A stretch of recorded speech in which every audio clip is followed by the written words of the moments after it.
Welcome everyone, welcome to GRS Mantra. I am Rajneesh. आज हम लोग बहुत ही इंपॉर्टेंट टॉपिक देखने जा रहे हैं, angle as a tension member. देखो, जैसे जैसे टॉपिक बढ़ते जाएगा, पीछे का जितना भी कॉन्सेप्ट है वो आपका और स्ट्रांग होते जाएगा। ठीक है, चीज़ें बार बार रिपीट होगी, आपको नया चीज़ साथ साथ में देखने को भी मिलेगा। ठीक है, तो हर एक चीज़ को केयरफुली ऑब्जर्व करना।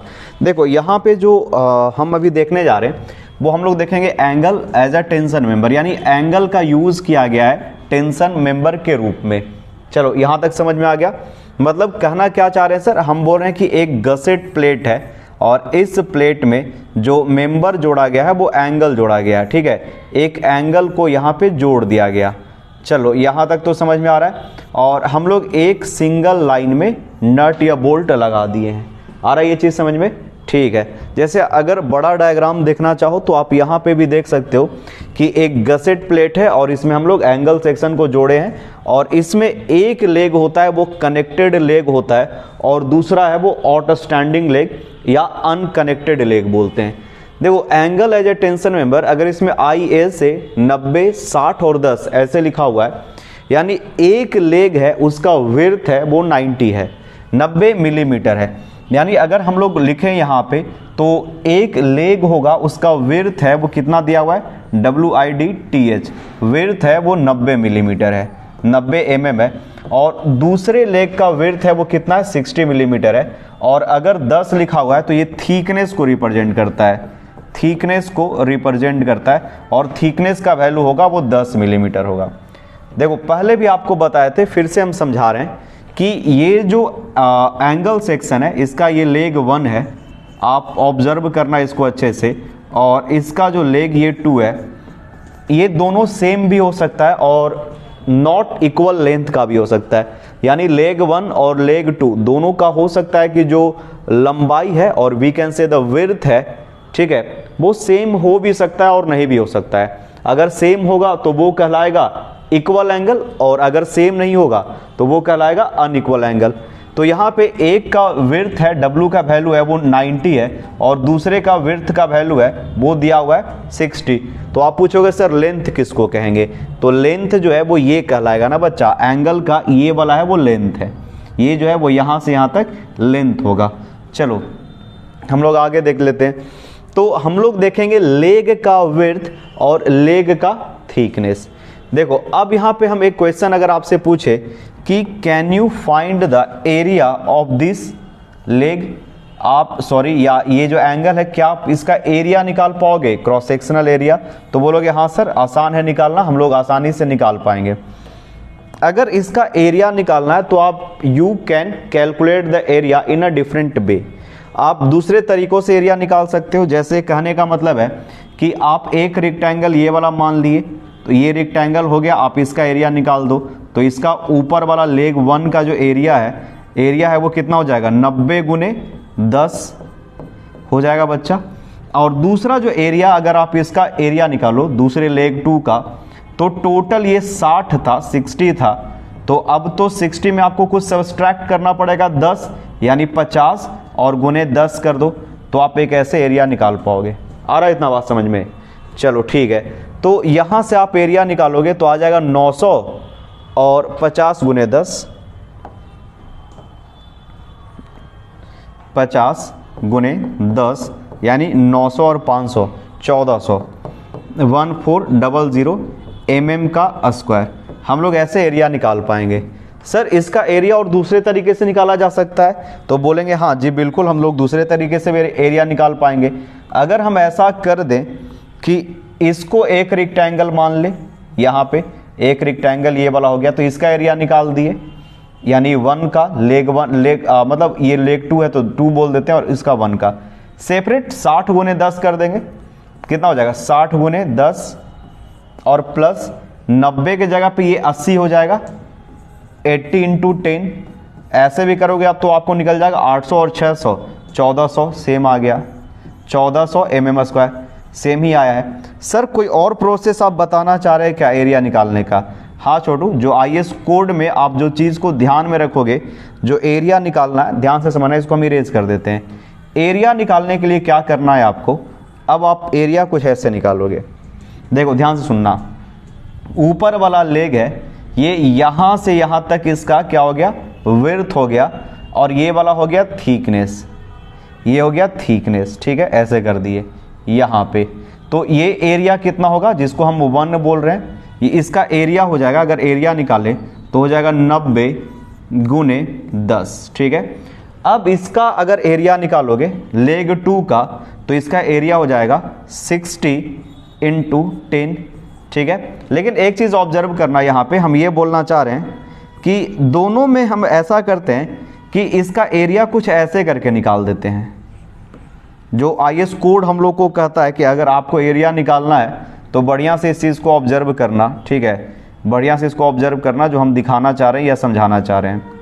बहुत इजी है, बस ध्यान से देखना। आप ऐसा करो कि कुछ ऐसे एरिया निकाल दो। अब निकाल पाओगे, मतलब 2 पार्ट में एरिया निकालना है तो आप एरिया इसका निकाल दो और एरिया इसका निकाल दो और जोड़ दो। तो इसके लिए क्या करो, ध्यान से सुनो, हम बोल रहे हैं कि पूरा का एरिया निकाल के ये छोटा सा एरिया है वो घटा दो, ठीक है। अगर हम लोग इसका बोलते हैं एरिया निकालने के लिए, ध्यान से सुनना क्या बोल रहे हैं, अगर हम बोलते हैं एरिया निकालना है आपको 1 का और 2 का, तो इस फैशन में, इस पैटर्न में अगर एरिया निकालना है तो आपको कैसे एरिया निकालोगे। तो हम क्या कह रहे हैं ना कि ये पूरा रेक्टेंगल में से, ध्यान से समझना बाबू, हम क्या बोल रहे हैं, ये पूरा रेक्टेंगल में से ये छोटा सा जो ट्राइंगल है उसका एरिया घटा दो, नहीं आ जाएगा। क्या बोलना चाह रहे हैं सर कि आप इसका एरिया घटा दो, हम ये बोलना चाह रहे हैं। तो पूरा हम लोग किए 90 गुने 10 minus half into base into height, half into base into height. तो इसका एरिया घटा देंगे तो एरिया 1 निकल जाएगा, छोटा सा ट्रायंगल है उसको घटा दिए, ठीक है। हम चाह रहे हैं कि बस वो वाला निकले, तो half into base into height. तो ये जो थिकनेस है हमेशा तो सेम ही रहेगा, वैसे भी देखोगे लेग 1 का और लेग 2 का थिकनेस सेम होगा। देखो यहाँ से यहाँ तक आपको T दिख रहा है, ये भी थिकनेस है, और यहाँ से यहाँ तक भी आपको T दिखाई दे रहा है। तो half into base into height के जगह पे T गुने T कर दे, क्या यहाँ पे लिख दे T गुने T, T इंटू T, ठीक है। आ रहा है इतना बात समझ में। तो ये 1 का एरिया निकल गया, यहाँ से ऊपर वाला पार्ट है उसका निकल गया, ठीक है। हम लोग 3-4 तरीके से एरिया निकाल सकते हैं, उनमें से हम कुछ का एरिया निकालना सीख रहे हैं या देख रहे हैं, ठीक है। ऑब्जर्व करना बढ़िया से, एक एक चीज़ आपके लिए इंपॉर्टेंट है, क्योंकि IS कोड का जो कॉन्सेप्ट है वो आप जो सोचते हो और उन लोग जो सोचता है उसका, ये तो IS कोड है, वो प्रैक्टिकल चीज़ों को ऑब्जर्व करके थ्योरी लिखा जाता है। अब ये बॉटम वाले लेग 2 का अगर हम लोग एरिया निकाले, जिसमें थोड़ा सा ट्रायंगल भी इंक्लूडेड है, आप बहुत तरीके से एरिया निकाल सकते हो। बोलोगे सर हम ऐसा करते हैं कि ये वाला पहले एरिया निकाल के इसमें ट्रायंगल जोड़ दे, no issue, you can do it, कोई प्रॉब्लम नहीं है। अरे यहां में से एरिया निकाल दिए, ट्रायंगल जोड़ दिए, ऊपर वाला में ये एरिया निकाल दिए, छोटा वाला ट्रायंगल जोड़ दिए, कर सकते हो, कोई प्रॉब्लम नहीं है, लोड नहीं लेगा, ठीक है। यही चीज हम बोलना चाह रहे हैं कि लोड नहीं लेगा ये सब छोटा मोटा चीज निकालने में, कि सर वैसे करेंगे तो, अरे गधा, ये भी पूछने का चीज है कि वैसे कर देंगे तो, पूछने का चीज नहीं है। लेकिन हाँ, हमको ये 2 का एरिया और 1 का एरिया निकालना है, जिसमें ये ट्रायंगल है इंक्लूडेड है, एक लेग ऐसा दूसरा लेग ऐसा है, ठीक है। तो सेकंड पार्ट का जब हम लोग एरिया निकालेंगे तो लिख दे, यहां पे देखना, ध्यान से समझना, 60 गुने 10, 60 गुने 10 कर दिए तो ये पूरा एरिया इंक्लूड हो गया, ये पूरा एरिया जो है वो कवर हो गया 60 गुने 10 में। अब उसमें से ये छोटा सा ट्रायंगल है उसको घटा देते हैं, तो इसका भी थिकनेस T, इधर भी थिकनेस T, तो माइनस हाफ इंटू T गुने T ऐसा कर दो, तो भी आपको सेम ही आंसर आएगा, 1400 जो आना चाहिए वही आना चाहिए, वो आना होगा। तो यहाँ पे 900 माइनस हाफ गुने 10 का स्क्वायर गुने 10 गुने 10 कर दो, यहाँ पे हो गया 600 माइनस हाफ इंटू 10 इंटू 10, ठीक है। अगर दोनों एरिया हम लोग जोड़ दें तो नेट एरिया कितना आ रहा है, 900, 600, 1500 और माइनस कितना हो जाएगा, यहाँ पे 50, 50 और यहाँ पे 50, 50, क्योंकि 10 गुना 10 100, 100 बटे 2, 50, 50, 100, तो यहाँ पे माइनस 100 कर दिया तो कितना आ गया, 1400 मिलीमीटर आ गया। ये प्रोसेस तुम लोग सीख गया होगा एरिया निकालने का। देखो ये सब छोटा मोटा चीज़ है, बट काफ़ी ज़्यादा प्रॉब्लम क्रिएट कर देता है। जो स्टूडेंट केयरफुली ऑब्जर्व करते हैं, जिनको पढ़ने में मन लगता है, वो तो इस तरह के एरिया को आसानी से निकाल पाते हैं। बट जिनको सीखना है उन लोगों के लिए ये वाला चीज़ था। चलो यहाँ पे यहाँ तक समझ में आ गया होगा एरिया निकालना। If you want to write it you can do it as soon as possible, जितना जल्दी हो सके इसको नोट कर लो, हम आगे बढ़ते हैं। अगर लिखना चाहो तो आप लिख सकते हो, ठीक है। आगे बढ़े बाबू। देखो अगर हम लोग बात करते हैं एक टेंशन मेंबर का, तो टेंशन मेंबर है वो 3 तरह में फेलुअर होता है। फेलुअर का मोड है वो 3 होता है। देखना अच्छे से समझना हम क्या समझाना चाह रहे हैं कि एंगल यहाँ पे हम ले रहे हैं, यहाँ पे क्या ले रहे हैं, एंगल ले रहे हैं एज अ टेंशन मेंबर। यहाँ पे हम लोग एंगल कंसीडर किए एज ए टेंशन मेंबर, जिसमें अभी हम लोग यानी पिछले ही लेक्चर में देखे थे कि जिसका एक लेग होता है वो कनेक्टेड होता है और दूसरा लेग जो होता है वो क्या होता है, ओवरहैंग करता है। एक लेग कनेक्टेड होता है, दूसरा लेग है वो ओवरहैंग करता है। मान लो ये टी सेक्शन है, तो ये कनेक्टेड लेग है और ये क्या कर रहा है, आउट स्टैंडिंग अन या ओवरहैंग बोल सकते हो, या बेटर टू से अनकनेक्टेड या आउट स्टैंडिंग। ये क्या हो गया, आउट स्टैंडिंग, आउट स्टैंडिंग। और क्या बोल सकते हैं, अनकनेक्टेड, अनकनेक्टेड, अनकनेक्टेड। और ये क्या हो गया, कनेक्टेड लेग। जब इस पे हम लोग फोर्स लगाएंगे, ध्यान से सुनना, फोर्स लगाएंगे तो ये फेल है वो 3 तरह से हो सकता है। अगर हम लोग मोड ऑफ फेलुअर की बात करें, mode of failure tension member है वो 3 तरह से फेल होता है।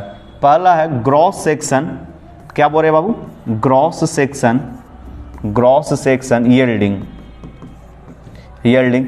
दूसरा क्या होता है ग्रॉस सेक्शन यील्डिंग में, आप gross section yielding by IELDING yielding की बात करते हो तो ये पूरा का पूरा सेक्शन है वो यील्ड करके टूटने का या इलोंग्रेट होने की ट्राई करेगा या कोशिश करेगा। दूसरा net section rupture, net section rupture. और तीसरा है अगर सिंपल कनेक्शन हुआ तो तीसरा होगा बोल सकते हैं ब्लॉक शियर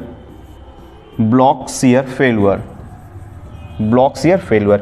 यही 3 तरह का फेलुअर मोड होता है टेंशन मेंबर में, और एंगल को भी as a tension member use करेंगे तो यही 3 तरह से ये फेल कर पाएगा। आ रहा है इतना चीज समझ में। तो मोड ऑफ फेलुअर में gross section yielding, net section rupture और ब्लॉक शियर फेलुअर, 3 तरह का फेलुअर हो सकता है एक angle section as a tension member में। तो लिखना है तो इसको जल्दी से लिख लो, ठीक है। फिर आगे बढ़ जाते हैं। देखो काफी डिटेल में हम पढ़ा रहे हैं, हम मान के ये चल रहे कि यू नो नथिंग, और पीछे वाला हर एक चीज को यहाँ पे हमको लाना ही पड़ेगा। देखो अगर ग्रॉस सेक्शन यील्डिंग के मोड ऑफ फेलुअर में पहला टॉपिक देखे ग्रॉस सेक्शन यील्डिंग में, तो यहाँ पे आपको एक गसेट प्लेट दिख रहा होगा, ठीक है बाबू। इसको क्या बोलते हैं, इसको बोलते हैं गसेट प्लेट। जिस प्लेट से टेंशन मेंबर बहुत सारे मेंबर आके कनेक्ट होते हैं उस मेंबर को गसेट प्लेट कहा जाता है। मतलब क्या होता है ना, ट्रस जब देखोगे तो ट्रस होता है बाबू, ध्यान से देखना तुम लोग, या ध्यान से समझना या ध्यान से सुनना।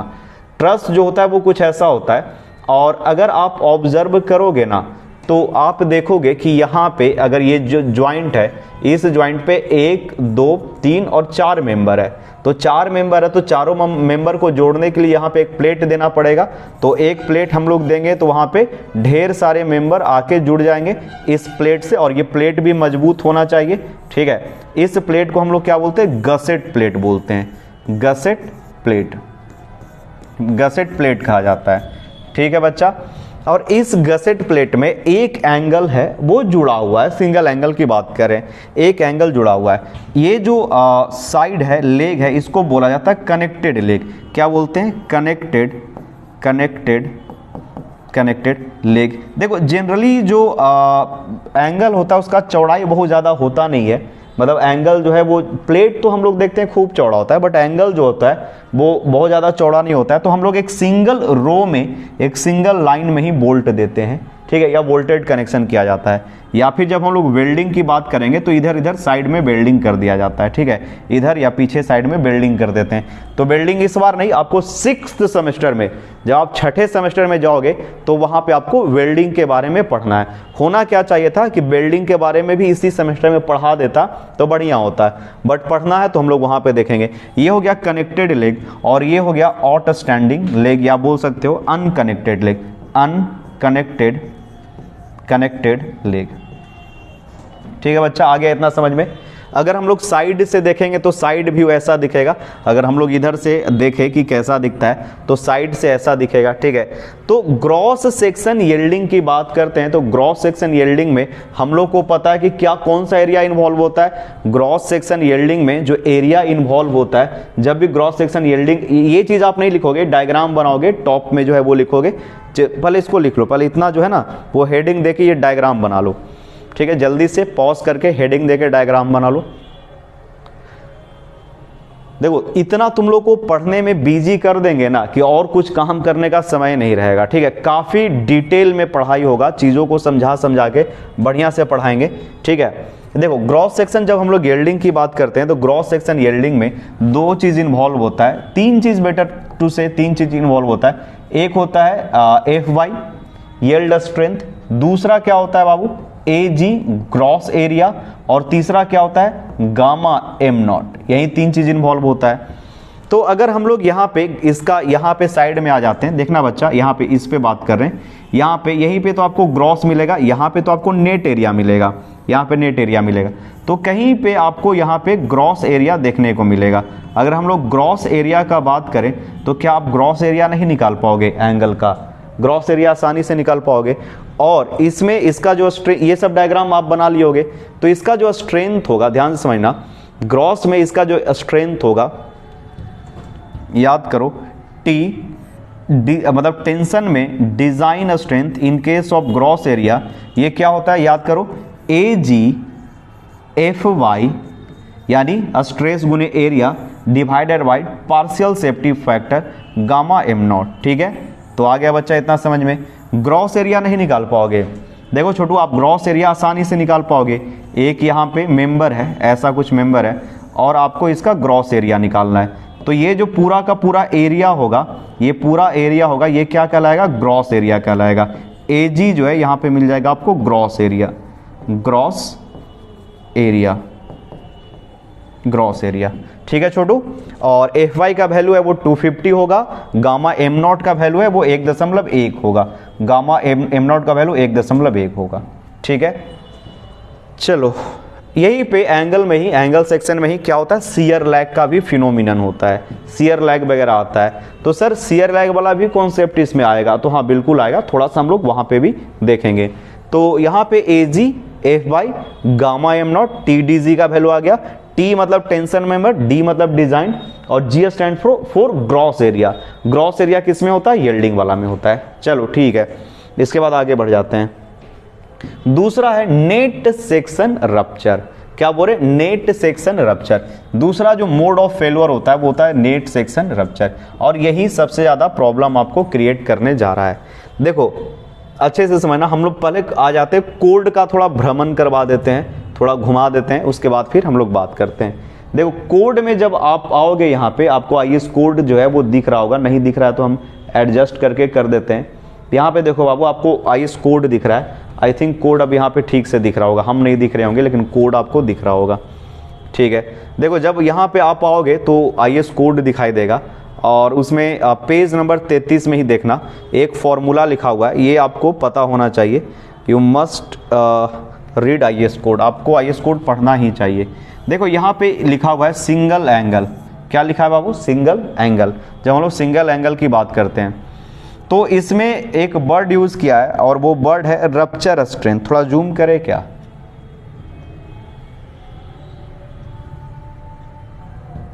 ठीक है यहाँ पे आ गया। देखो इसको अगर हम लोग देखते हैं तो इसमें साफ साफ लिखा है the rupture strength of an angle connected through one leg, ठीक है। बहुत अच्छा वर्ड लिखा है, यहाँ पे ब्रश भी है क्या, देखे ब्रश, देखो क्या कर रहा है रप्चर लेंथ की बात कर रहा है, किसका बात कर रहा है रप्चर स्ट्रेंथ की बात कर रहा है ऑफ एन एंगल। जब हम लोग एक एंगल की बात करते हैं, वन एंगल, कलर है इसका दूसरा, चलो ठीक है। Angle connected through one leg, जब वन लेग कनेक्टेड होगा तो is affected by shear lag, ये किसके द्वारा इफेक्ट होगा शियर लैग के द्वारा इफेक्ट होगा। क्या दिक्कत है, कोई दिक्कत नहीं है, शियर लैग के द्वारा इफेक्ट होगा, बहुत बढ़िया। तो यहाँ पे शियर लैग जो है वो आपको दिखेगा द डिजाइन स्ट्रेंथ TDN। उस सिचुएशन में जो डिजाइन स्ट्रेस TDN है इज गिवन बाय, या जो दिया जाएगा वो इस फॉर्मूला के द्वारा दिया जाएगा। ठीक है, यानी इसमें हम लोग एक नया फॉर्मूला लाए हैं जिसमें शियर लैग इन्वॉल्व है। क्या बोल रहे हैं बाबू? जिसमें शियर लैग इन्वॉल्व है। ठीक है, किसके लिए बात किया जा रहा है? तो सिंगल एंगल के लिए बात कर रहे हैं। आईएस कोड में पेज नंबर 33 में लिखा हुआ है। यहाँ पे लिखा हुआ 0.9 ACNFU gamma M1 beta G0 ये वो सब करके किया है। ये सब का हम लोग का यूज है नहीं। हम लोग क्या करते हैं, चीज़ों को समझ समझ के पढ़ते हैं। ठीक है, तभी जाके आपको आएगा समझ में। तो नेट सेक्शन रप्चर के लिए अब थोड़ा सा इसको ठीक कर देते हैं। नेट सेक्शन जो रप्चर है उसके लिए आईएस कोड है, वो बहुत सारा चीज़ है, उसको अच्छे से यहाँ पे सजेस्ट किया है और वही सब चीज़ के बारे में देखेंगे। देखो आपको यही चीज़ है, यहाँ पे जो फॉर्मूला है वो लिखा गया था सिंगल एंगल के लिए। इसी पे हम लोग थोड़ा डिस्कशन भी करेंगे नेट सेक्शन रप्चर पे। देखो इसमें 2-3 चीज़ इन्वॉल्व होता है, पहले आप उसको समझ लो। पहले आप ये समझ लो कि यहाँ पे ये जो होगा इसको हम लोग बोलेंगे W। W क्या है? Width of connected leg. और T है वो क्या है? T है वो थिकनेस है। ये T सॉरी इसको जरा सा ठीक कर देते हैं। W ये भी W ही होगा, यहाँ पे भी ये W ही आएगा। यहाँ पे ध्यान से देखना, ये T थिकनेस है और यहाँ पे ये भी तो W ही होगा। इसको भी हम लोग क्या बोलेंगे? W ही बोलेंगे। लेकिन आईएस कोड जो है वो काफ़ी चीज़ों को सोच समझ के दिया है। जैसे यहाँ पे आओ, W जो है वो कोड के अनुसार बता रहे हैं, कोड जो फॉर्मूला निकाला है उसके अनुसार बोल रहे हैं। ये जो W है वो विड्थ है, वो अनकनेक्टेड लेग का विड्थ है। ठीक है, उसके लिए हम लोग बात कर रहे हैं। ये W क्या यहाँ पे लिखते जाते हैं, जो W है वो है विड्थ ऑफ, यानी इसका भी तो विड्थ होगा ही, लेकिन उसके लिए अभी फिलहाल बात नहीं करना है। विड्थ ऑफ कनेक्टेड लेग, जो अनकनेक्टेड लेग होगा उसका चौड़ाई। T क्या है बाबू? थिकनेस ऑफ प्लेट की एंगल का थिकनेस। आ गया समझ में? यहां तक आपको समझ में आ रहा होगा। देखो ये जो है ना वो कनेक्टेड लेग है। यहां से अगर हम लोग बात करते हैं तो यहां पे आपको इसका जो है वो एरिया मिलेगा, और वो क्या मिलेगा? Net area. क्या बोलेंगे इसको? Net area of connected leg. तो इसको लिखा जाता है ऐसे ANC, यानी जो कनेक्टेड लेग है उसका आपको क्या ऑब्जर्व करना है? नेट एरिया ऑब्जर्व करना है। तो ANC है, देखो अब यहां पे लिख रहे हैं net area of connected leg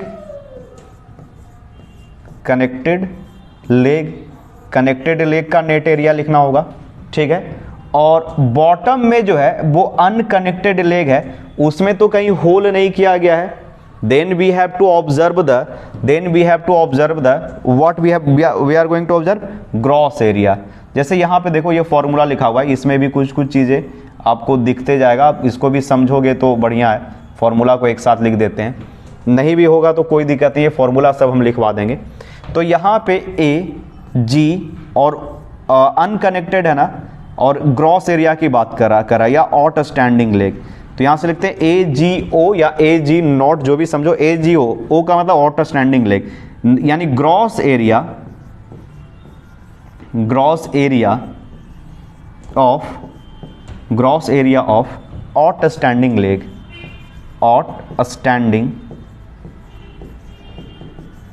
ought standing leg. देखो और क्या होगा यहाँ पे इन्वॉल्व? FY इन्वॉल्व होगा, यील्ड स्ट्रेंथ, इसको क्या बोलते हैं? Yield, Y I ELD, yield strength. और एक चीज और इन्वॉल्व होगा FU। ये सब साइड में लिखना होगा तो लिख लेना, नहीं तो आप लोग जानते हो और ऑलरेडी जानते हो। अल्टीमेट स्ट्रेंथ, ये सब तो जानते ही हो। ठीक है, और इस साइड में होगा तो कहीं पे या नीचे भी लिखते चलो। और तुम लोग क्या जानता है? गामा M0 यील्ड स्ट्रेंथ में rupture, gamma M1 yield strength में फैक्टर ऑफ सेफ्टी, और ये हो गया रप्चर का पार्शियल सेफ्टी फैक्टर। ये सब चीज़ें इन्वॉल्व होगी यहाँ पे। देखो जब शियर लैग इन्वॉल्व होगा तो ग्रॉस से यहां पे ध्यान से समझना, कनेक्टेड लेग और अनकनेक्टेड लेग को आपको सेपरेटली ऑब्जर्व करना है, बढ़िया से दोनों को ऑब्जर्व करना है। हम लोग इसमें क्या एज्यूम करेंगे, हम लोग यहां पे ये एज्यूम करेंगे, या कोड जो एज्यूम किया है, ये एज्यूम किया है कि जो कनेक्टेड लेग है, कनेक्टेड लेग है, उसमें क्या होगा, रप्चर होगा, कनेक्टेड लेग में रप्चर होगा, और आउटस्टैंडिंग लेग में यील्डिंग होगा। अरे ये दो चीज समझा हम क्या बोलना चाह रहे हैं। आईएस कोड का ये मानना है कि जब ये चीज आप अच्छे से समझो हम क्या बोलना चाह रहे हैं, कि द ऑब्जर्वेशन और the concept is that, concept ये है, ध्यान से सब सुनेगा बच्चा लोग, बाबू लोग बढ़िया से सुनेगा, कि जो कनेक्टेड लेग है उसमें रप्चर होगा, कनेक्टेड लेग में रप्चर होगा, कनेक्टेड लेग में रप्चर होगा, कनेक्टेड लेग में क्या होगा, रप्चर होगा, जबकि आउटस्टैंडिंग लेग है उसमें क्या होगा, यील्डिंग होगा। ये चीज आपको समझ में आ रहा है। तो यहां पे हम लिखना ये चाह रहे हैं कि फॉर्मूला है वो तो आएगा ही, और यहाँ पे शियर लैग है वो भी इन्वॉल्व होगा। इसको थोड़ा हम इरेज कर दें या छोटा कर देते हैं, इसको इरेज करने दो या छोटा करने दो।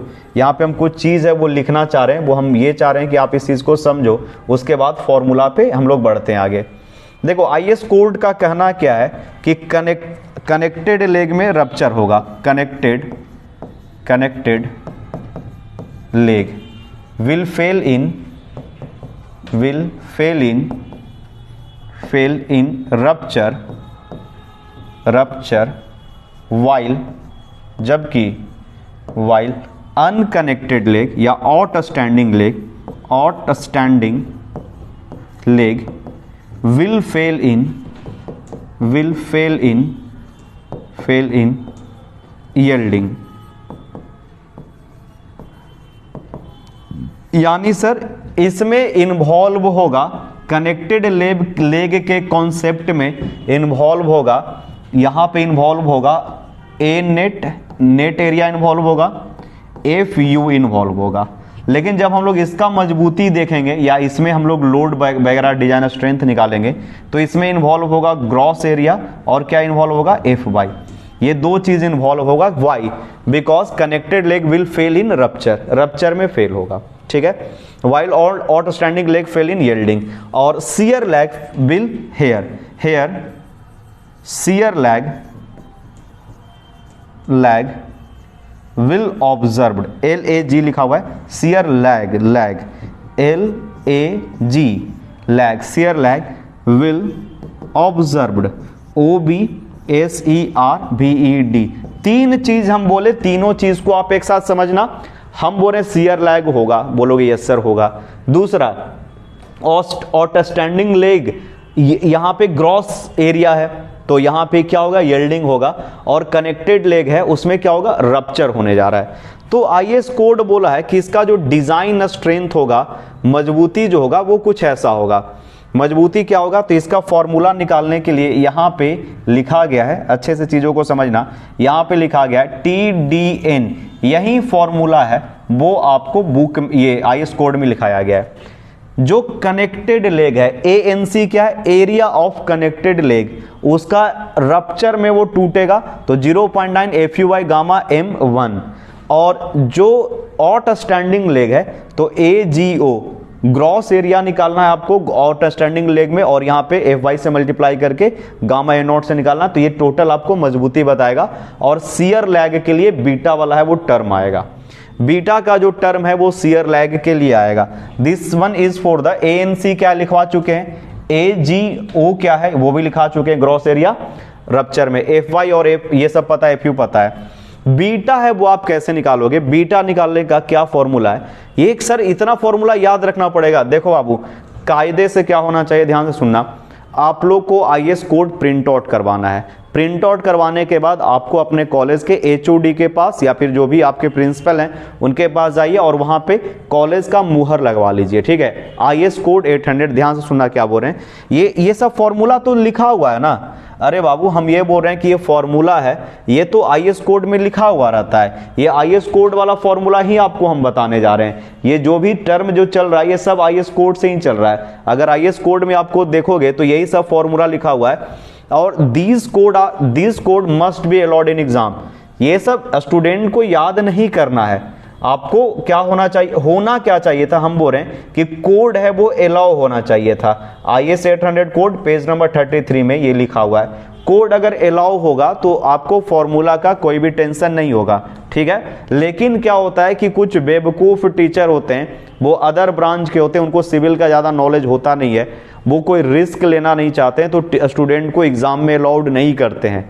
कुछ कॉलेज में अलाउ कर दिया जाएगा जहां पे मान लो सिविल के फैकल्टी हैं, वो चीज़ों को जानते हैं, वो क्वेश्चन पे साफ साफ लिखा रहता है। अगर नहीं होगा अलाउड तो ये सब डेटा देना चाहिए क्वेश्चन में। बट हम लोग को क्या करना है, अरे सर गलती से एक दो फॉर्मूला तो आएगा ही, उसको याद कर लेंगे, क्या दिक्कत है। अगर एक छोटा मोटा फॉर्मूला है उसको हम लोग देखो याद करने में मुश्किल नहीं है बाबू, समझा, यूज करने में भी मुश्किल नहीं है। मुश्किल होता है कि दिमाग में हम लोग का इतना कुछ बात चलते रहता है और उसके बीच में ये फालतू वाला फॉर्मूला याद रखना थोड़ा डिफिकल्ट हो जाता है। अरे कायदे से क्या करो कि आप एक पेज पे इसको लिख कर दीवार में चिपका लो। दीवार में जब चिपका लोगे तो ये सब चीजें आपके लिए बहुत आसान हो जाएगी। लेकिन करते क्या हो तुम लोग, तो दिन भर यूट्यूब पे और ये सब पे काम करते करते समय बर्बाद हो जाता है और फिर लगता है कि जा कुछ पढ़े ही नहीं। समय तो हम लोग के पास बहुत होता है, ये सब फॉर्मूला याद करना मतलब ये एक इंसान से ज़्यादा मजबूत है। ये I am not motivating you कि आपको ये करना है वो करना है, हम ये रियलिटी बता रहे हैं कि अगर आप इसको चाहोगे याद करना तो क्या ये बहुत मुश्किल है। एक दो क्वेश्चन न्यूमेरिकल देख लो। अरे ANC net area connected leg का, ग्रॉस एरिया आउटस्टैंडिंग लेग का, FY FU gamma M1 gamma M0 सब चीज तो वही आ ही रहा है। बीटा का जो वैल्यू है वो थोड़ा सा नया चीज है, लेकिन समझते समझते हम लोग हर एक चीज को समझ जाएंगे। बीटा जो है वो शियर लैग के लिए यहाँ पे इंट्रोड्यूस किया गया एक कांस्टेंट, जो आपको ग्रॉस एरिया जो है आउटस्टैंडिंग लेग है। अरे बच्चा ध्यान से देखना, ई रहा हम लोग का रहा एंगल, और एंगल पे ही हम लोग का पूरा फोकस है। तो यहाँ पे जो कनेक्टेड लेग है ना, उसका कौन सा एरिया निकालना है सर, कनेक्टेड लेग का ग्रॉस एरिया नहीं, हम लोग को नेट एरिया निकालना है। तो इसका एरिया ANC हो गया। अच्छा ठीक है सर, ये समझ गए, आगे बताइए, आगे बात कीजिए। तो बच्चा ई वाला एरिया जब निकालोगे तो इसमें नेट एरिया होगा कि ग्रॉस एरिया होगा, सर ये ग्रॉस एरिया है। और ये कौन सा है, आउटस्टैंडिंग है कि कनेक्टेड है, आउटस्टैंडिंग है। अरे दो गो एरिया नहीं निकल गया।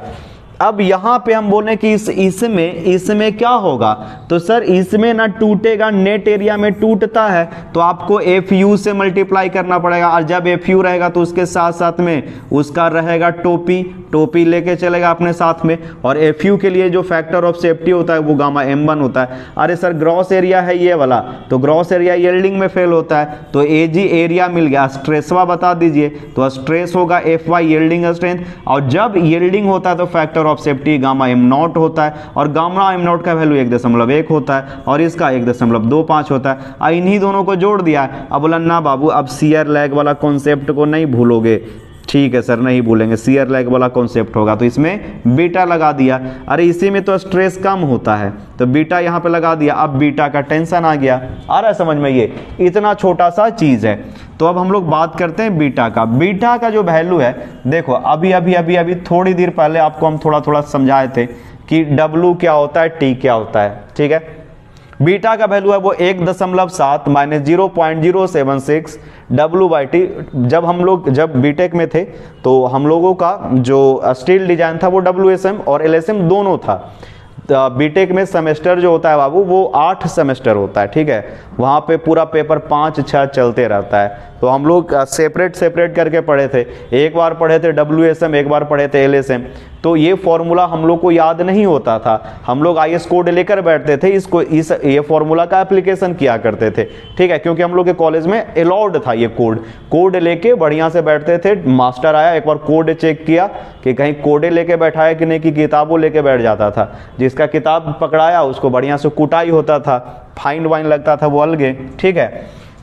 तो अभी आपको W बताए ना बच्चा, W क्या होता है, तो ऑट स्टैंडिंग लेग का विड्थ, शायद W हम यहाँ पे लिखवा चुके थे, W होता है वो ऑट स्टैंडिंग लेग का विड्थ होता है, W हो चुका है। चलो ये समझ में आ गया।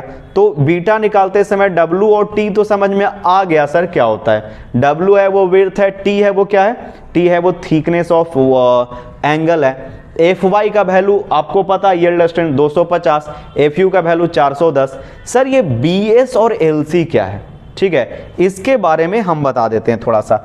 एक Bs होता है और एक Lc होता है, ये ध्यान से समझना, ये भी कोड में लिखा हुआ है, बट यहाँ पे हम चाह रहे हैं कि आप ध्यान से समझो हेयर। और जो बीटा का वैल्यू है ये आते हैं यहाँ पे, थोड़ा सा ये जो चीज़ है यहाँ पे भी हम लोग आएंगे, फॉर्मूला लिख लिए होगे ये सब चीज़ें, तो हम लोग इस पर भी आएंगे कि बीटा का वैल्यू है वो 0.7 से ज़्यादा होना चाहिए और बीटा का value Fu m0 Fy ml से कम होना चाहिए। देखो Fu के साथ जो मल्टीप्लाई हुआ है वो Fy वाला फैक्टर ऑफ सेफ्टी हुआ है, और Fy के साथ जो मल्टीप्लाई हुआ है वो Fu का फैक्टर ऑफ सेफ्टी है। यानी कहने का मतलब बीटा का वैल्यू है ना Fu divided by gamma m1 divided by Fy divided by gamma m0, इससे कम होना चाहिए। अब इसी को रीअरेंज करेंगे ना तो Fu और ये गामा m0 ऊपर आ जाएगा और अरेंज होके वैसा आ जाएगा, ठीक है बाबू। तो सबसे पहले ऐसे करो ना कि तुम ये फॉर्मूला जो है ना पूरा इसको लिख लो, और उसके बाद यहाँ पे बस Bs और Lc का जो है वो कॉन्सेप्ट हम आपको समझा देते हैं। जल्दी से इसको पॉज करके नोट कर लो तो ठीक है। तो यहाँ पे अब हम लोग समझ लेते हैं कि Lc और Bs क्या है। Lc होता है लेंथ ऑफ कनेक्शन और Bs होता है विड्थ ऑफ शियर लैग, ठीक है। ध्यान से समझना क्या बोलना चाह रहे हैं, कि हम ये बोलना चाह रहे हैं कि देखो अगर एक एंगल होगा, वो एंगल होगा वो इस तरह से कुछ कनेक्टेड होगा, यहाँ पे गसेट प्लेट, तुम ऊपर नीचे काहे हो रहा है, रुको बाबू जरा, ये रहा गसेट प्लेट, ये रहा गसेट प्लेट, और छोटू ये वाला रहा एंगल। अगर हम लोग एंगल को देखें तो हम लोग को एंगल है वो टॉप से ऊपर से कुछ ऐसा दिखाई देगा। इसमें 1 bolt, 2 bolt, 3 bolt, 4 bolt, 5 bolt है, मान लो 5 बोल्ट है। तो इसके सेंटर से लेके इसके सेंटर के बीच का जो डिस्टेंस होगा इसको हम लोग बोलेंगे LS। ये क्या कहलाएगा, लेंथ ऑफ कनेक्शन। क्या कहलाएगा, लेंथ ऑफ कनेक्शन। देखो जैसे यहाँ से इसके CG से आउटर मोस्ट बोल सकते हो बोल्ट से आउटर मोस्ट बोल्ट का जो डिस्टेंस होगा इसी को बोलेंगे LS, length of connection. LS कहलाएगा, लेंथ ऑफ कनेक्शन कहलाएगा। आउटर मोस्ट ये भी है, आउटर मोस्ट वो भी है, इन दोनों के सेंटर टू सेंटर डिस्टेंस को LS कहा जाता है। LS जो है वो क्या होता है, लेंथ ऑफ कनेक्शन। क्या बोलते हैं बाबू, length, LENGTH, length of connection, length of connection, length of connection. और क्या बोल सकते हैं, आउटर मोस्ट जो बोल्ट है उसका distance, distance between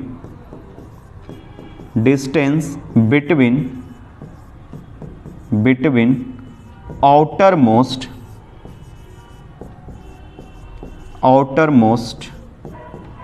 bolt as shown in figure. इन दोनों के बीच का जो डिस्टेंस होता है उसको LS कहा जाता है। चलो यहां तक तो समझ में आ गया, LS हो गया सर, बहुत अच्छा। अब बताइए कि BS क्या होता है। BS होता है, ये डायग्राम बना लेना, BS होता है width of shear lag. BS को क्या बोलते हैं, विड्थ ऑफ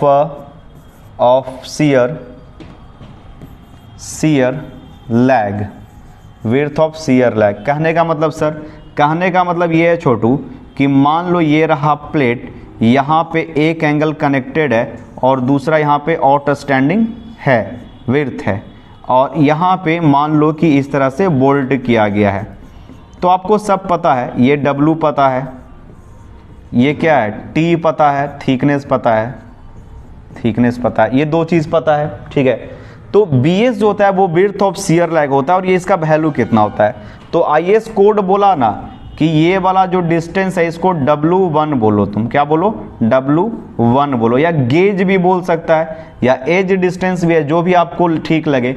मतलब बच्चा यहाँ से लेकर ये जो डिस्टेंस है इसको हम बोल रहे W1, क्या बोल रहे W1। नहीं समझे सर? समझो ये बच्चा कि ये इसका जो यहाँ पे होल का जो सेंटर है उससे बॉटम का जो लेंथ है इसको हम क्या बोल रहे हैं W1, और ये जो चीज़ है यहाँ से लेकर यहाँ तक इसको क्या बोला जा रहा है विड्थ ऑफ आउटस्टैंडिंग लेग। तो W1 ये सब मिल गया है। तो शियर लैग का जो विड्थ ऑफ शियर होता है ये, ठीक है। तो इसमें BS का वैल्यू होता है, देखो कोड क्या सजेस्ट किया है कि इसका लेंथ है ये वाला जोड़ दो, W को W1 से जोड़ दो, ये पूरा चीज़ को यहाँ पे देखो। तो W को हम लोग W1 से जोड़ दिए, ठीक है, W1 से जोड़ दिए। और इसमें जो है जब यहाँ पे देखोगे तो एक थिकनेस है उसमें माइनस कर दो, you have to subtract thickness. तो यहाँ से जो मिलेगा वो मिलेगा विड्थ ऑफ शियर लैग। ये IS कोड का विड्थ है। सर यहाँ पे हम लोग देख नहीं पाएंगे, ये प्रैक्टिकली आपको शियर लैग का विड्थ दिखाई देगा। If you want to observe it you have to conduct some practical in laboratory, you can say it कि आपको लेबोरेटरी में प्रैक्टिकल देखना पड़ेगा या फिर आपको इसको करना पड़ेगा किसमें मतलब कोई सॉफ्टवेयर में ऑपरेट करना पड़ेगा, तब होगा। और ये IS कोड है यहाँ पे हम लोग को सजेस्ट कर दिया है। तो यहाँ तक उम्मीद है कि चीज़ें आपको समझ में आ गया होगा बढ़िया से, ठीक है, कोई दिक्कत नहीं होना चाहिए। थोड़ा सा यहाँ पे हम वही चीज़ को दिखाना चाहते हैं कि BS जो है वो शियर लैग वगैरह IS कोड है वो सजेस्ट किया है, वो यहाँ पे लिखा होगा। देखो यहाँ पे जब कोड आप पढ़ोगे, कोड पढ़ना बहुत ज़रूरी है, समझा। कोड नहीं पढ़ोगे आप दिक्कत कर रहे हो, आपके पास कोड होना चाहिए, काम आएगा, ठीक है। ये फॉर्मूला याद करना हम लोग पढ़े थे, ये सब पहले पिछले क्लास में सब लिखा हुआ है। देखो यहाँ पे आपको जब ऑब्जर्व करोगे तो लिखा हुआ है LC, अभी बताए थे, length of end connection. Length of end connection यानी length of connection that is the distance between outermost bolt in end joint, ठीक है, ये लिखा हुआ है। और पढ़ो थोड़ा सा और देखो और आपको समझ में आएगा। यहाँ पे छोटू जब आप आओगे तो जो कोड है वो सजेस्ट किया है या कोड है वो हम लोग को बता रहा है, समझा रहा है कि विड्थ ऑफ शियर लैग है वो होता है BS, और BS का जो वैल्यू है वो आउटस्टैंडिंग लेग का विड्थ आप देख लो, प्लस इसमें ये वाला जोड़ दो, यहाँ से यहाँ तक चले जाओ, प्लस W1 कर दो और माइनस T कर दो, तो ये आपको मिलेगा विड्थ ऑफ शियर लैग, ठीक है। BS जो है वो विड्थ ऑफ शियर लैग है। तो यहाँ से चीज़ें आपको अच्छे से समझ में आनी चाहिए। कोड वगैरह देखो, थोड़ा पढ़ाई करो, मेहनत करो, नया टॉपिक है, समझने में थोड़ा समय तो देना पड़ेगा। तो यहाँ पे देखो W है वो W और BS लिखा हुआ है, width lag, shear lag width, ठीक है। तो उम्मीद है ये चीज़ें आपको समझ में आई होगी। 5-10 मिनट का और एगो टॉपिक है, छोटा सा देख लेते हैं, वो है ब्लॉक शियर फेल्यूर। तो यहाँ तक पूरा हो गया। दूसरा जो है वो हम लोग सब कुछ देख चुके हैं, किसके बारे में, तो नेट सेक्शन रप्चर के बारे में, ठीक है। नेट सेक्शन रप्चर वाला पूरा कॉन्सेप्ट यहाँ पे आपको बढ़िया से दिख गया होगा, ठीक है। अब हम लोग आगे देखते हैं। नेक्स्ट है, थर्ड है जो फेल्यूर का मोड है वो है block shear failure. Block shear failure, तो ब्लॉक शियर फेल्यूर में क्या होगा, ये सब ऑलरेडी है तो इसको जल्दी से हम निकाल देते हैं। ऑलरेडी लगता है 40-45 मिनट का वीडियो हो गया है, न्यूमेरिकल बनाएंगे तो अच्छे से आपको और अच्छे से समझ में आएगा हर एक चीज़ को। तो जब ब्लॉक शियर फेल्यूर देखेंगे तो यहाँ से मेंबर है वो कुछ ऐसे फेल करेगा। इधर हम लोग टेंशन लोड लगा रहे हैं, P लोड लगा रहे हैं, तो P लोड लगाने से क्या होगा, एक ब्लॉक यहाँ पे टूट के रह जाएगा ऊपर वाला, और ये कुछ आपको ऐसा दिखाई देगा। यहाँ पे टेंशन होगा, यहाँ पे आपको टेंशन दिखाई देगा, जबकि आपको यहाँ पे शियर दिखाई देगा, शियर दिखाई देगा, ठीक है। तो शियर में आपको क्या होता है बाबू, शियर में आपको 2 कंडीशन लेना होता है, टेंशन में 2 कंडीशन लेना होता है। शियर को B से, टेंशन को हम लोग T से रिप्रेजेंट करते हैं, और हम लोग के पास 2 फॉर्मूला होता है जो कोड सजेस्ट किया है। T यहाँ पे डिजाइन फॉर ब्लॉक, एक फॉर्मूला यहाँ से मिलेगा T D, और दूसरा फॉर्मूला मिलेगा। पहला फॉर्मूला क्या है कि यहाँ पे शियर में आप क्या एज्यूम करो, यील्डिंग एज्यूम करो, और और इसमें यील्डिंग एज्यूम करो, बाई लिख देते हैं, और इसमें रप्चर एज्यूम करो। तो यहाँ पे आपको लेना पड़ेगा, एक फॉर्मूला बनेगा AVG/FY। क्या हो गया, ग्रॉस यहाँ पे ले रहे हैं, ग्रॉस एरिया ले रहे हैं, FY हो रहा है। जब भी शियर होगा तो √3 होगा, और यील्डिंग हो रहा है तो गामा m0 का फॉर्मूला आएगा। प्लस आपको एक और लेना पड़ेगा, देखो यहाँ पे कोड वाला जो है वो टर्म हम यहाँ पे लिख दिए हैं, ठीक है। दूसरा जो टर्म आएगा इसमें रप्चर के लिए, यानी टेंशन में रप्चर, जब भी रप्चर लेंगे तो ATN लेना पड़ेगा और गुने 0.9 FU लेना होगा, और जब FU लेंगे तो गामा m1 हो जाएगा। ये पहला फॉर्मूला। दूसरा फॉर्मूला बनेगा जब हम लोग क्या लेंगे, शियर में रप्चर लेंगे और इसमें क्या लेंगे, यील्डिंग लेंगे। तो जैसे ही शियर में रप्चर लिए तो एरिया जो हम लोग को निकलेगा AVN करना पड़ेगा, और रप्चर में FU करना होता है। रप्चर जब लिए हैं तो हमको FU करना होगा, और फॉर्मूला हो जाएगा 0.9 FU डिवाइडेड बाई शियर में हमेशा √3 आता है, और गामा m1 फॉर्मूला हो जाएगा। आ रहा है समझ में। उसी तरह से यहाँ पे जब आप यील्डिंग लोगे तो ATN यील्डिंग नेट सेक्शन में होता है, और गुने क्या करना पड़ेगा, FY divided by gamma m0। और यहाँ से आपको एरिया निकालना है, यहाँ से एरिया निकालना है शियर का और टेंशन का, ठीक है, ठीक है। तो यहाँ पे ATN नहीं ATG होगा, इसको थोड़ा सुधार लेना। और सेम है फॉर्मूला प्लेट के लिए भी, और सबके लिए भी फॉर्मूला सेम है। यही वाला प्लेट में भी फॉर्मूला चलेगा, सेम यही फॉर्मूला चलेगा एंगल सेक्शन में, because it is going to be fail like a plate. तो उम्मीद है कि चीज़ें आपको समझ में आई होगी। नेक्स्ट क्लास में इसी पे बेस्ड, एंगल पे बेस्ड एक हम लोग क्वेश्चन सॉल्व करेंगे। एक क्वेश्चन सॉल्व कर देने के बाद आपको एक होमवर्क दे देंगे जो आप घर से कर लीजिएगा। तो उम्मीद है कि आज का लेक्चर यहीं पे रहने देते हैं, मिलते हैं नेक्स्ट क्लास में। Thank you everyone.